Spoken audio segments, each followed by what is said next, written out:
Threat করা মানুষদের দেখুন কি হচ্ছে, একটা সমীক্ষায় বেরিয়েছে যে সারা ভারতবর্ষের মধ্যে যত পার্টি আছে সবচেয়ে হিংস্র পার্টি হচ্ছে টিএমসি, যারা মানুষকে খুন খামারি করতে ছাড়ছে না। এরা ভয়ঙ্কর একটা পার্টি, ঠিক আছে। এই পার্টির বিরুদ্ধে অনেকে অনেক রকম প্রশ্ন তুলছে। তৃণমূলের নাম করে যদি কেউ কাজ করিয়ে দেবে বলে টাকা চায় ফোন করবেন, জেলে ঢুকিয়ে দেব বললেন পার্থ ভৌমিক। আগামী 10 তারিখ বাগদাতে উপনির্বাচন। দলীয় প্রার্থী মধুপর ঠাকুরের সমর্থনে প্রচারে আসছেন তৃণমূলের হেভিওয়েট নেতারা। তেমনই শুক্রবার বাগদার মেহেরানিতে ভোট প্রচারে এসেছিলেন ব্যারাকপুরের নবনির্বাচিত সাংসদ পার্থ ভৌমিক।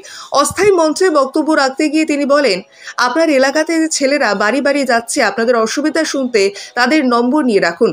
কেউ যদি তৃণমূল বা বিডিও অফিসের নাম করে কাজ করে দেবে বলে টাকা তোলে তাহলে ফোন করবেন, আমি নিজে দায়িত্ব করে তাদের জেলে ঢুকিয়ে দেব। পার্থবাবু আরও বলেন, নরেন্দ্র মোদী 11,36,000 মানুষের ঘরের টাকা আটকে রেখেছে, আর টাকা যদি না দেয় মমতা বন্দ্যোপাধ্যায় সেই টাকা আগামী ডিসেম্বর মাস থেকে কিস্তিতে দেওয়া শুরু করবে। আর একটা কথা বলে যাই, অনেকে ভিডিও তুলছে, এই যে ছেলেগুলো আপনাদের বাড়িতে ঘুরছে না, এই ছেলেগুলোর নাম্বার রেখে দেবে।